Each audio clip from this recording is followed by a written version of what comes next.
अभी तक मैंने आपको जो कूलाम के नियम का वेक्टर फॉर्म बताया या पोजीशन वेक्टर फॉर्म बताया, उसका यूटिलाइजेशन करके देखते हैं। यहां पे मैंने 2 क्वेश्चन लिए एक साथ, ताकि आपको एक जैसे क्वेश्चनों में क्या डिफरेंस होता है, किस तरीके से आपको छोटी छोटी बातें ध्यान रखनी होती है, वो समझाने के लिए 2 क्वेश्चन लिए हैं। क्वेश्चन जब मैं वीडियो एडिटिंग करूंगा तो आपको नीचे दिख जाएगा, यानी कि आपकी स्क्रीन पे आपको क्वेश्चन दिख जाएगा। अभी मैं इस तरीके से आपको समझा दे रहा हूं कि 2 प्रश्न पूछे गए हैं। पहला प्रश्न है कि एक +4q चार्ज है जिससे x/2 डिस्टेंस पर एक +q चार्ज है और x डिस्टेंस पर एक +q चार्ज है, यानी कैपिटल Q है, आपको दिख रहा होगा फिगर में, चार्ज है।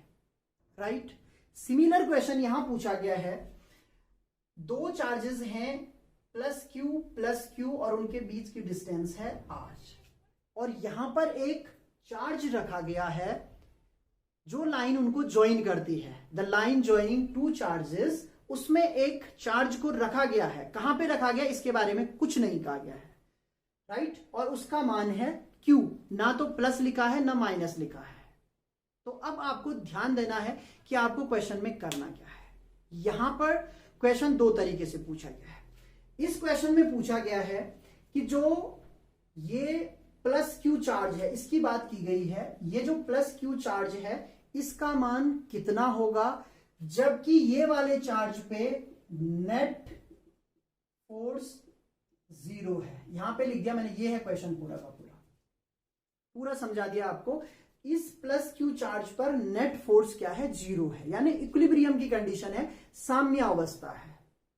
ये क्वेश्चन बहुत इजी बन जाता है। लेकिन इस क्वेश्चन में थोड़ा सा और घुमा के पूछा गया। लगभग एक जैसे ही क्वेश्चन है, दोनों के बीच की डिस्टेंस दी गई है, उसके बाद जो बीच में चार्ज दिया गया है उसकी प्रकृति के बारे में, यानी कि उसका नेचर पॉजिटिव है नेगेटिव है, कुछ भी नहीं कहा गया है। लेकिन यह कहा गया है कि ये तीनों चार्ज, यानी कि ये तीनों के तीनों, ये और ये सब के सब इक्विलिब्रियम में है, साम्य अवस्था में है। ये एक हमको ट्रिक दी गई है। अब हमें दोनों क्वेश्चन सॉल्व करने हैं। तो सबसे पहले जो इजी क्वेश्चन है, जिसमें बहुत ज्यादा प्रॉब्लम नहीं है, उसे कैसे सॉल्व करते हैं, ध्यान दीजिए। कहा है कि इस पर जो फोर्स है वो 0 है। इसका अर्थ ये हुआ कि यहां A पर जो चार्ज है इसके कारण इस पे जो फोर्स लगेगा वो बाहर की ओर लगेगा। अभी समझाया था मैंने आपको, ध्यान दीजिए, डायरेक्शन सबसे इंपॉर्टेंट है। जो A पोजीशन पर +4q चार्ज है, इसके कारण इस Q पर जो फोर्स लगेगा वो इस डायरेक्शन में लगेगा। इसे मैं FA नाम दे देता हूं। यहां पर B पोजीशन है, इसके कारण इस पे जो फोर्स लगेगा वो भी आउटवर्ड लगेगा, और इसे मैं FB नाम दे देता हूं। Force on +q due to +4q charge.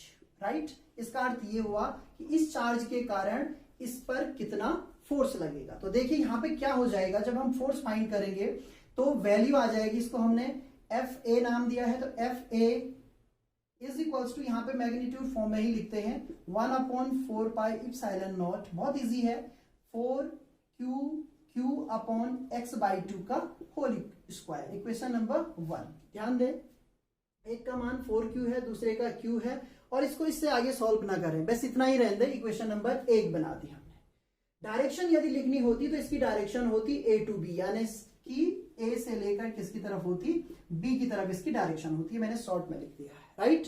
तो पहली इक्वेशन मिल गई। इसी तरीके से यहां पे हम FB निकालेंगे और उसकी वैल्यू हो जाएगी 1/4πε0। देखिए यहां पे कितना चार्ज है, Q है, यहां पे कितना चार्ज है, Q है, अपॉन, अब है डिस्टेंस। तो यहां पे देखिए, यहां तक की डिस्टेंस x/2 है, ये पूरी डिस्टेंस x है, तो यहां से लेकर यहां तक की डिस्टेंस x/2 तो होगी। इसमें भी कंफ्यूजन है, नहीं होना चाहिए कंफ्यूजन। ये डिस्टेंस x/2, ये पूरी x, तो ये x/2 हो जाएगी, तो यानी x/2 का होल स्क्वायर। इक्वेशन नंबर 2, और इसकी डायरेक्शन हो जाएगी B to A। बहुत इजी था। आपके पास जो दिया है उसके हिसाब से आपने कूलाम के जो नियम है या जो उसका सूत्र है उसका प्रयोग किया, और उसके आधार पर 2 इक्वेशनें बना ली। अब कहता है इस पे नेट फोर्स 0 है। नेट फोर्स 0 होने का अर्थ ये हुआ कि इन दोनों को एक दूसरे के बराबर रख सकते हैं, यानी कि 1/4πε0 4 क्यू स्क्वायर इसको मैं लिख देता हूं अपॉन एक्स बाई टू का whole square is equals to 1 upon 4 pi epsilon naught Q upon x by two का होल स्क्वायर। यहां देखिए इससे ये कैंसिल हो गया, ये कैंसिल हो गए हैं। अब आपके पास क्या बच रहा है, बच रहा है 4 q square is equals to q. एक क्यू भी कैंसिल हो जाएंगे और आपके पास जो क्यू है इज इक्वल्स टू 4 बचेगा। यही आपका आंसर है। जो ये क्यू है जिसे मैंने क्वेश्चन मार्क किया था उसका मान कितना होगा, 4Q के बराबर होगा। यदि वो 4Q होगा तो यहां पर संतुलन की अवस्था होगी या जो नेट फोर्स है वो क्या होगा, 0 होगा। तो बहुत इजी क्वेश्चन था। अब थोड़ा सा मैंने कहा सेम क्वेश्चन यहां पे है। इस क्वेश्चन में हमें क्या, जो बीच का चार्ज है, जो आवेश है, उसकी प्रकृति के बारे में कुछ नहीं बताया गया। सबसे इंपॉर्टेंट यही है।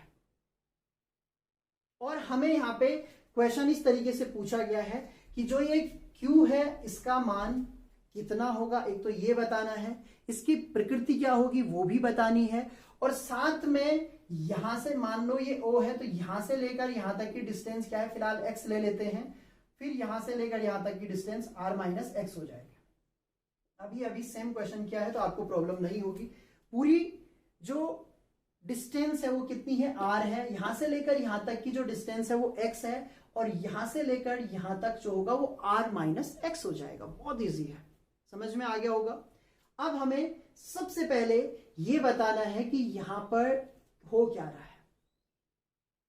यदि ये पॉजिटिव होता तो इसके कारण इस पे जो फोर्स लगता, यानी कि इसके कारण जो फोर्स लगता वो इस डायरेक्शन में लगता, इसके कारण जो फोर्स लगता वो इस डायरेक्शन में लगता, तब भी संतुलन की अवस्था आती और हमें एक रिजल्ट यहां से मिल सकता है। लेकिन तीनों संतुलन में नहीं होंगे, इस पे नेट फोर्स 0 होगा, इसीलिए मैंने ये दोनों क्वेश्चन साथ में रखे हुए हैं। आप ध्यान दें, यदि हमें ये कहा जाता यहां पर नेट फोर्स 0 है तब ये रूल यहां पे चल सकता था। यदि ये पॉजिटिव होता तो ये संतुलन की अवस्था होती, लेकिन ये तीनों संतुलन में नहीं होंगे, क्योंकि जब आप इस पे फोर्स निकालोगे तो इसका मान एक डायरेक्शन के कारण कुछ और आएगा, इस पे मान कुछ और आएगा। तो आप ये समझ लीजिए कि यदि Q प्लस Q चार्ज होता है तो तीनों संतुलन में नहीं रह सकते हैं। ये सबसे इंपॉर्टेंट है। तो एक चीज ये डिसाइड हो गई कि जो ये Q है ये नेगेटिव प्रकृति का है, यानी कि जो Q आवेश है उसका मान नेगेटिव है। इतना आपको पता लग गया। अब संतुलन की अवस्था, इस पे नेट फोर्स तो 0 होगा क्योंकि संतुलन तो होगा ही होगा। मैंने कहा तीनों पे संतुलन चाहिए हमें, यानी कि यहां पर भी नेट फोर्स 0 चाहिए, यहां पे भी नेट फोर्स 0 चाहिए, और यहां पे भी नेट फोर्स 0 चाहिए। ध्यान दीजिए कहां है, पूरा सिस्टम इक्विलिब्रियम में है। यहां तो कहा था बीच वाला जो आवेश है उस पर नेट फोर्स 0 है, लेकिन यहां ये नहीं कहा गया, इसलिए मैंने दोनों क्वेश्चन आपके सामने एक साथ रखे हैं। इसमें कहा गया है तीनों इक्विलिब्रियम में, तो तीनों पे फोर्स 0 होना चाहिए। तो यहां पे मैंने कहा अगर ऐसी कंडीशन है तो इसकी प्रकृति होगी नेगेटिव, क्योंकि ये दोनों के दोनों क्या है, पॉजिटिव है। यदि ये दोनों के दोनों नेगेटिव होते तो ये होता पॉजिटिव। ये भी ध्यान रखें, अगर ये और ये नेगेटिव होते तो फिर ये होना था पॉजिटिव। तो ये क्लियर हो चुका है कि ये नेगेटिव है।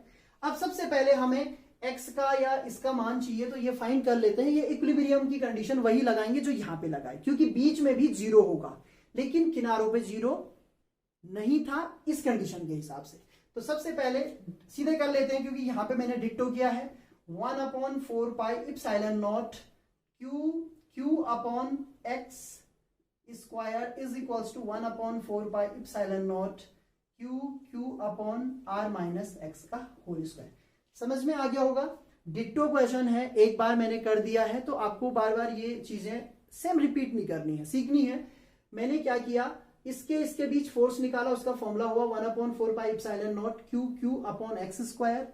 इन दोनों के बीच निकाला, उसका फॉर्मूला हुआ 1/4 पाई एप्सिलॉन क्यू अपॉन ये, राइट। ये पूरी वैल्यूज एक दूसरे के बराबर हैं तो ये कैंसिल हो गई।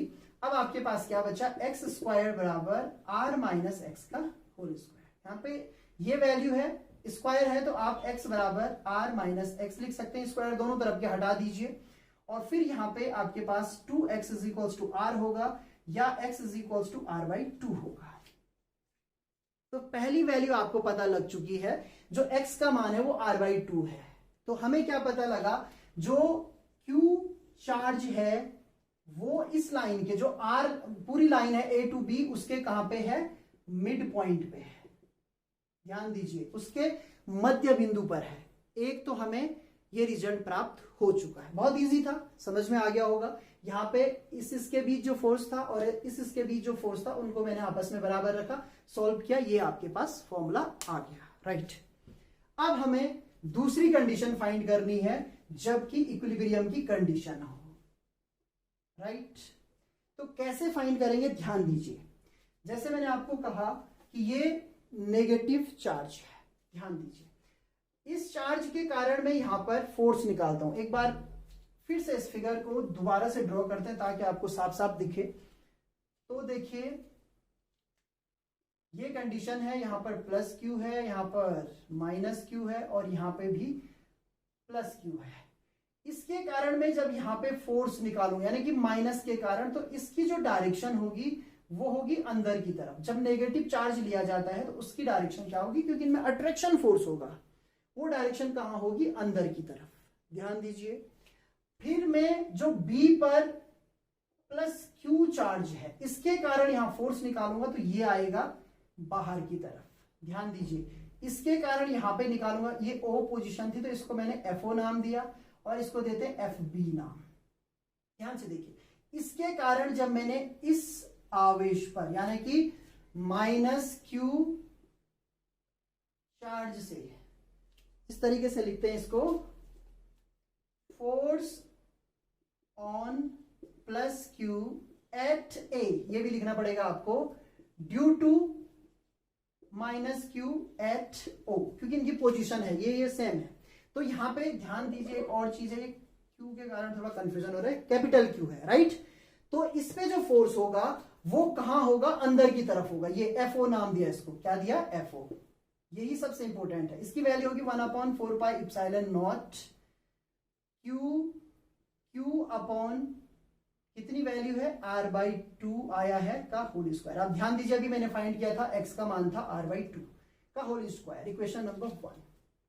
ये कहां है, अंदर की तरफ है। अब मैं क्या कर रहा हूं, force on plus Q at A due to plus Q at B। ध्यान से समझे, A पर ही फोर्स का मान ज्ञात कर रहा हूं, किसके कारण, B के कारण। समझ में आ गया होगा। इस पर मैंने एक बार इसके कारण किया, एक बार इसके कारण। क्यों किया ऐसा, क्योंकि इसकी डायरेक्शन कहां आ रही है, बाहर की ओर। ये देखिए, डायरेक्शन बाहर की ओर है। अब ये इस तरह की कंडीशन हो रही है, इसकी डायरेक्शन अंदर, इसकी बाहर। तो ये इक्विलिब्रियम बनना चाहिए, क्योंकि उसने कहा है तीनों इक्विलिब्रियम में है, तो ये भी इक्विलिब्रियम होना चाहिए, यानी कि इनके मान, इसका मान क्या आएगा, 1/4 पाई इप्सिलॉन नॉट, इसको FB नाम दिया है, Q ध्यान दीजिए, अपॉन R स्क्वायर, यहां पे R स्क्वायर होगा। यहां से यहां तक की डिस्टेंस कितनी है, R है, राइट। और यहां से लेकर यहां तक की डिस्टेंस क्या है, r/2 है। यहां तक समझ में आ गया। ये फोर्स बाहर की ओर, ये अंदर की ओर, तो ये दोनों एक दूसरे के अपोजिट हैं और इनको क्या होना चाहिए, आपस में इक्वल होना चाहिए, तभी तो इक्विलिब्रियम बनेगा इस पर। सिमिलरली इसके कारण आप इस पे फोर्स निकालेंगे, जरूरत नहीं है, एक ही फोर्स, एक ही काम आप करने वाले हैं। आप इसके कारण यहां पर फोर्स निकालेंगे, सिमिलरली A के कारण B पर निकालेंगे, तो वो क्या बनेगा, इसके कारण इस पे अंदर की तरफ और फिर इस पे बाहर की तरफ। तो ये है तीनों इक्विलिब्रियम चेक करने की कंडीशन। तो यहां पे हम एक से ही हमारा काम हो जाएगा। ये वैल्यू और ये वैल्यू बराबर होंगे तो हम कैसे रखेंगे, 1/4 pi epsilon naught Q upon R/2 का whole square is equals to, ये क्या हो जाएगा, 1/4 pi epsilon naught Q square upon R square, right. अब इसको सॉल्व करना, ये क्या हो जाएंगे, कैंसिल हो जाएंगे, और बाकी जो बचा हुआ है उसको इस तरीके सॉल्व करते। यहां पे सॉल्व कर लेता हूं, तो देखिए क्या बचेगा आपके पास बचा है Q अपॉन R/2 का होल स्क्वायर और Q square upon R square. एक Q से एक Q कैंसिल हो जाएगा, और सॉल्व करते हैं। Q अपॉन r/2 का whole square is equals to Q upon r square, right. तो इसे किस तरीके सॉल्व किया जाएगा, अब ये मल्टीपल यहां हो जाएगा, यानी कि QR square is equals to QR square by 4 हो जाएगा। समझ में आ गया होगा, इसका मैंने ब्रैकेट खोल दिया है, R स्क्वायर से R स्क्वायर कैंसिल हो गया है। और अब आपको वैल्यू बतानी है, तो ये वैल्यू हो जाएगी Q is equals to 4Q। ध्यान दीजिए अपॉन में है, यहां चले जाएगा, ये वैल्यू आ गई। अब मैंने क्या कहा था, जो Q है ये नेगेटिव होना चाहिए, इसका अर्थ ये हुआ कि ये मान क्या होगा, नेगेटिव हो गया। तो अब आपके पास आंसर आ चुका है। ये जो बीच में चार्ज है उसकी पोजीशन क्या थी, उसका आंसर आया x बराबर r/2, यानी कि वो मध्य बिंदु पर है। उसकी प्रकृति कैसी थी, वो नेगेटिव प्रकृति का है, यानी कि नेगेटिव चार्ज है। और उसका मान क्या है, उसका मान है -4Q के बराबर। किसके बराबर है, -4Q के बराबर, राइट। मैंने 2 क्वेश्चन आपको क्या करवाए, कंपेयर करवाए। क्यों करवाए, क्योंकि ये बहुत इजी था, इसमें केवल यहां पूछा गया था कि जो नेट फोर्स है वो 0 है। इसमें ऐसा कुछ नहीं था, इसमें कहा था तीनों इक्विलिब्रियम में है, तो मैंने कहा तीनों इक्विलिब्रियम की कंडीशन यहां पे 0 होना चाहिए, यहां पे 0 होना चाहिए और यहां पे 0 होना चाहिए।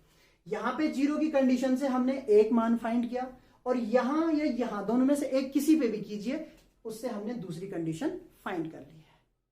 तो आज हमने जो कूलाम का नियम था उसका वेक्टर फॉर्म पढ़ा, उसके बाद हमने उसका जो पोजीशन वेक्टर फॉर्म है वो भी देखा, और उसके बाद मैंने 2 बड़े इंपॉर्टेंट क्वेश्चन कंपेयर करके आपको बताए। प्यारे बच्चों, जो मैं प्रीवियस वीडियो बना रहा था उसमें मैंने 2 आंकिक प्रश्न भी शामिल किए थे, लेकिन वीडियो की लेंथ बहुत ज्यादा हो गई थी, जिसके कारण मैंने वे आंकिक प्रश्न उस वीडियो में शामिल नहीं किए।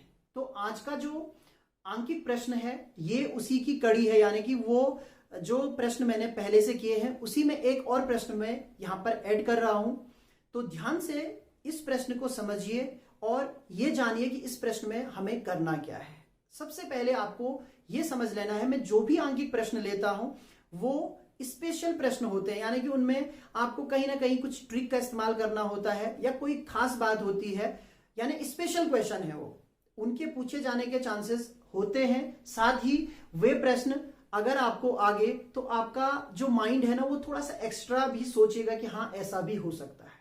तो सबसे पहले जो प्रश्न है वो आपको आपकी स्क्रीन पर देख रहा होगा, यहां पर मैं उसे एक्सप्लेन कर रहा हूं। यहां पर कंडीशन क्या दी गई है, आपके पास 2 चार्जेस हैं जिनको A और B नाम दिया गया है, और ये चार्जेस इक्वल मैग्नीट्यूड के हैं, यानी कि दोनों का आवेश जो है वो बराबर है। तो इसका आवेश B प्लस Q है और इसका भी प्लस Q है। अगर ये नहीं भी दिया है तो हम यहां पे लेट कर लेंगे, late plus Q be the charge on both A and B।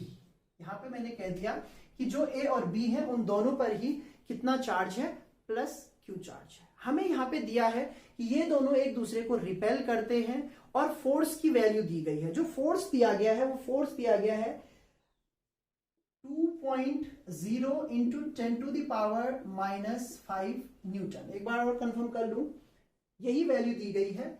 इतने फोर्स से ये एक दूसरे को रिपेल करते हैं, या इतना फोर्स ये एक दूसरे पे लगाते हैं। तो सबसे पहले यही समझ लेते हैं कि यदि एक दूसरे पे फोर्स लगा रहे हैं तो इनके बीच की जो डिस्टेंस होगी माना वो r है। जो फोर्स का फॉर्मूला होता है F is equals to 1/4 pi epsilon naught Q1 Q2 upon क्या होता है, R स्क्वायर होता है। यहाँ पे देखिए फोर्स की वैल्यू दी है, तो 2.0 इंटू 10⁻⁻5 है, 1/4 पाई इप्सिलॉन नॉट। इसे हम सॉल्व नहीं करेंगे, Q1 Q2 सेम है तो इसको Q स्क्वायर लिख देते हैं, और upon R square. Equation number 1 इतना आप कर दीजिए और इसे छोड़ दीजिए। अब आगे का क्वेश्चन समझ लेते हैं, आगे क्या पूछा गया है। आगे पूछा गया है एक थर्ड अनचार्ज्ड स्पेयर है, या अनचार्ज्ड स्पेयर ही लिखा है, क्या लिखा है देखो मैं एक बार, मेटल स्पेयर है, राइट। तो ये A स्पेयर था, ये B था, तो एक थर्ड अनचार्ज स्पेयर है जो कि C नाम का है। अनचार्ज का मतलब उसमें पहले से कोई भी चार्ज नहीं है। अब इसे हम क्या करते हैं, A पर टच करते हैं, यहां से लाए इसको पकड़ के और A पर टच कर दिया। अब ध्यान दीजिए, जब हम A से उसे टच करेंगे तब क्या होगी प्रोसेस, तब ये होता है कि जो A का चार्ज है वो ठीक आधा आधा, यानी कि आधा इसके पास रह जाएगा और आधा इसके पास, बराबर चार्ज होंगे। ये हाई पोटेंशियल पे है, इसका विभव ज्यादा है, यानी इसमें चार्ज ज्यादा है, तो इससे चार्ज फ्लो करेंगे। कब तक फ्लो करेंगे, जब तक दोनों की वैल्यू बराबर ना हो जाए, दोनों तरफ के विभव समान हो जाएंगे तो फिर चार्ज जो है वो ट्रांसफर होना बंद हो जाएगा। तो इसका अर्थ ये हुआ कि जो अब व्यवस्था बन रही है उसमें ये चार्ज हो गया Q/2 और ये चार्ज भी हो गया Q/2। सही है। अब हमने इसे जो C चार्ज है उसे यहां रख दिया है मिड पोजीशन पे, और इसकी वैल्यू कितनी है Q/2, और यहां पे हम नाम देते हैं C। तो यहां से यहां की डिस्टेंस कितनी है, R/2 हो जाएगी, यहां से यहां की डिस्टेंस भी क्या हो जाएगी, R/2 हो जाएगी। यहां क्वेश्चन ये पूछा गया है कि जो C है, C स्पेयर है, मेटल स्पेयर है, उस पर कितना नेट फोर्स लगेगा। क्वेश्चन क्या पूछा गया है, जो C है उस पर कितना नेट फोर्स लगेगा। अब फोर्स किस किस के कारण लगेगा, A के कारण लगेगा और B के कारण लगेगा। समझ में आ गया होगा। अब हम अगला पार्ट करते हैं क्वेश्चन का, ये आपको ध्यान रखना है। यहां पे एक बार फिर से मैं आपके लिए फिगर ड्रॉ करता हूं। तो ये है A स्पेयर, ये है B स्पेयर, यहां बीच में है C स्पेयर जो कि यहां से लेकर यहां R/2 डिस्टेंस पे है, यहां से लेकर यहां भी R/2 डिस्टेंस पे है। कोई दिक्कत तो नहीं है, यहां तक समझ में आ गया। देखिए इसका चार्ज है Q/2 जो कि पॉजिटिव नेचर का है, इसका भी है Q/2 जो कि पॉजिटिव नेचर का है। इसके कारण इसमें जो फोर्स लगेगा वो कैसा होगा, रिपल्सिव फोर्स होगा। कहां लगेगा फोर्स, इस डायरेक्शन में लगेगा, इस डायरेक्शन में। इसे नाम दे देते हैं F। C पे लग रहा है किसके कारण, A के कारण, ये C पॉइंट है, राइट। C पे लग रहा है A के कारण और बाहर की ओर लगेगा FC, ये कह दिया, राइट। ये जो आवेश है ये प्लस Q है, इसके कारण भी इस पे फोर्स लगेगा और वो लगेगा इस डायरेक्शन में। इसे नाम देते हैं FC पे लग रहा है B के कारण, राइट, और वो लगेगा इस डायरेक्शन में। अब आप खुद सोचिए, ये चार्ज आधा है यानी कि हाफ है, इसके कारण इस पे फोर्स जो लग रहा है वो लग रहा है इस डायरेक्शन में, ये वाली डायरेक्शन है। ये चार्ज पूरा है यानी कि उसके 2 गुना है या उससे डबल है, और ये फोर्स लग रहा है इस डायरेक्शन में। एक फोर्स ऐसे लग रहा है, एक ऐसे लग रहा है, तो ये ज्यादा लगेगा क्योंकि दोनों की डिस्टेंस R/2 डिस्टेंस बराबर है। इसका अर्थ ये हुआ कि जो CB वाला चार्ज होगा, CB वाला फोर्स होगा वो ज्यादा होगा, जबकि CA वाला फोर्स कम होगा। तो जो C है, देखिए पूरा क्वेश्चन इसी से सॉल्व हो गया। जो C है उस पे नेट फोर्स क्या होगा, इस फोर्स में से इस फोर्स को क्या करना पड़ेगा, माइनस करना पड़ेगा। फिर से यहां पे, यहां तक आपको समझ में आ गया होगा। इसके कारण जो फोर्स लग रहा है वो इस डायरेक्शन में लग रहा है, इसके कारण जो फोर्स लग रहा है वो इस डायरेक्शन में लग रहा है। इसका मान इससे कम है चूंकि दोनों तरफ की डिस्टेंस बराबर है, तो इसके कारण क्या होगा कि जो CA फोर्स है वो कम होगा और जो CV फोर्स है वो ज्यादा होगा। तो दोनों के मान निकाल लेते हैं। देखिए सबसे पहले FCA इज इक्वल्स टू होगा 1/4πε0। देखिए क्या हो जाएगी वैल्यू हो जाएगी Q/2 इंटू Q/2, ध्यान दीजिए Q/2 अपॉन R/2 का होल स्क्वायर, राइट। इसको और अगर आप सॉल्व करना चाहते हो सॉल्व कर दीजिए। 1/4πε को वैसे रहने दीजिए, ये हो जाएगा Q² बाई, यहां पे 4 लिख दीजिए और R/2 स्क्वायर को ऐसे ही रहने दीजिए। तो ये इक्वेशन नंबर 1 बन गई। इसी तरीके से FCB क्या हो जाएगा 1/4πε0 Q/2 इंटू Q और अपॉन हो जाएगा R/2 का होल स्क्वायर। इसे भी सॉल्व कर लेते हैं। 1/4πε0 और ये क्या हो जाएगा, देखिए Q² अपॉन केवल 2 आएगा और R/2 का होल स्क्वायर, इक्वेशन नंबर 2। अब मैंने कहा ये वाला जो फोर्स है, ये वाला, ये ज्यादा है और ये कम है, तो जो सी पर नेट फोर्स होगा, सी पे हमें नेट फोर्स फाइंड करना है। इस फिगर को मिटा देते हैं, यहां पे काम करते हैं। तो सी पे जो नेट फोर्स होगा वो क्या हो जाएगा, वो हो जाएगा F is equals to F C B minus F C A. ये वाला फोर्स ज्यादा है, इसमें से इसको माइनस कर देंगे। चलो करके देखते हैं क्या मिलेगा हमें। 1/4πε0 ये है Q² 2R/2 का whole square minus 1/4πε0 Q² 4R/2 का होल स्क्वायर।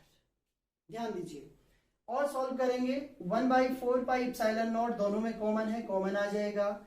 Q² कॉमन है, उसे भी कॉमन ले लीजिए। यहां पे देखिए ये 1/2 है, ये 1/4 है। R/2 भी यहाँ पे कॉमन आ, यानी कि R/2 का होल स्क्वायर भी कॉमन आ जाएगा। ध्यान से कीजिए 1/2 माइनस 1/4 हो रहा है। यहां तक समझ में आ गया होगा। आगे इसे भी मिटा देते हैं, ये काफी एक्सप्लेन कर दिया है। तो यहां पे वैल्यू क्या बचेगी देखिए, Q² 4πε0। इसे जरा सॉल्व करूं तो ये हो जाएगा 4/R²। ध्यान दीजिए अपॉन में है तो ऊपर चले जाएगा R² और ये 4 हो जाएगा इनटू, यहां पे क्या वैल्यू आपके पास बचेगी, 1/4 ही बचेगी। 4 से 4 क्या हो गया, कैंसिल हो गया। तो जो नेट फोर्स है वो प्राप्त हो रहा है 1/4πε0 Q²/R²। ध्यान दीजिए ये जो नेट फोर्स है, F नेट लिख देते हैं इसको, नेट, ये हमें प्राप्त हो रही है वैल्यू। इक्वेशन नंबर 1, इसको इक्वेशन नंबर 2 बना दीजिए। और इन दोनों पे ध्यान दीजिए, ये वाला पार्ट और ये वाला पार्ट दोनों का सेम है, बराबर ही है ना। ये वाला पार्ट और ये वाला पार्ट बराबर है। इसका अर्थ ये हुआ कि जो वैल्यू हमारे पास बच रही है, इसे मैं साफ कर देता हूं, आपने नोट कर ही लिया होगा। इसका अर्थ ये हुआ कि जो F नेट है वह कितना होगा, 2.0 × 10⁵ न्यूटन ही होगा। माइनस का है तो माइनस में लिख दीजिए, ये वैल्यू आपके पास है। तो देखिए इस तरीके से आपको ट्रिक का इस्तेमाल करना है, कॉमन सेंस यूज करना है। सबसे पहले हमने उसको टच किया ए पर, चार्ज आधा आधा हो गए। उसके बाद हमने इस इक्वेशन को सॉल्व ही नहीं किया। दूसरी इक्वेशन को जब सॉल्व किया तो किस तरीके से किया, एक के वैल्यू में से दूसरे की वैल्यू माइनस करी, क्यों करी, वो सारी चीजें मैंने एक्सप्लेन कर दिया। तो अच्छे तरीके से इन न्यूमेरिकल को आप समझिए, साथ ही आप खुद से भी कुछ और न्यूमेरिकल ट्राई करने की कोशिश कीजिए। यदि कोई प्रॉब्लम होती है तो मुझे जरूर इनबॉक्स कीजिए। Thank you.